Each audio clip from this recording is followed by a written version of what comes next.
Ever since, today's word is ever since. तो ever since का मतलब ये होता है कोई ख़ास पॉइंट, यानी कोई ख़ास पॉइंट है वहाँ से उसको हम रेफरेंस मानते हैं, मतलब तब से, जब से, वहाँ से।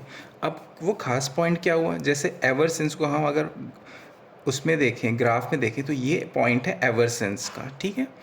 एवर सिंस मतलब यहाँ है ये एवर सिंस, और इसके बाद से, यहाँ के बाद से जो घटना हो रही है उसकी बात हो रही है, मतलब यहाँ की बात हो रही है उस घटना, तो ये एवर सिंस है। ओके, तो अब हम उसके कुछ वो सेंटेंस देख लेते हैं। I have been happy ever since I met you. तो यहाँ पॉइंट कौन सा है, ये वाला पॉइंट, एवर सिंस वाला पॉइंट कौन सा है, आई मेट यू। ये वाला पॉइंट है ever since I met you. Ever since I met you I have been happy, मैं जब से तुम्हें मिला हूँ तब से मैं खुश हूँ। She has been working ever since 2020। तो 2020 वो एवर सिंस वाला कोऑर्डिनेट है। She has been working ever since 2020 है। तो क्या हुआ, वो इसका मतलब क्या हुआ, वह 2020 से काम कर रही है, 2020 से काम कर रही है। Ever since 2020 she has been working. Ever since he left things have changed. अब देखो एवर सिंस, अब यहाँ पर कोऑर्डिनेट क्या है, ही लेफ्ट। तो ही लेफ्ट वाला जो ये है पॉइंट है एवर सिंस का।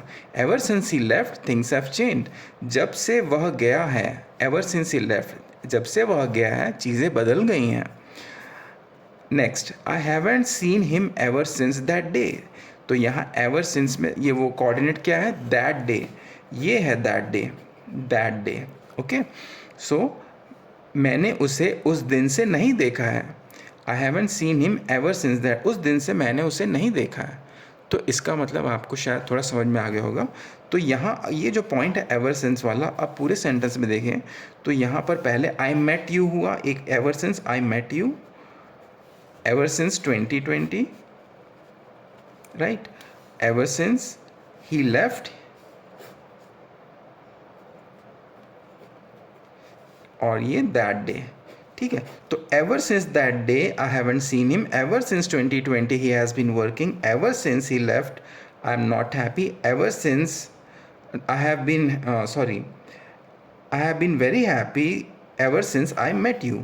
तो एवर सिंस क्या है, ये पॉइंट है, स्टार्टिंग पॉइंट, वो रेफरेंस पॉइंट है, वहाँ से कंटिन्यूस में उसके बाद का हमारे पास बोध होता है उस सेंटेंस में, ठीक है।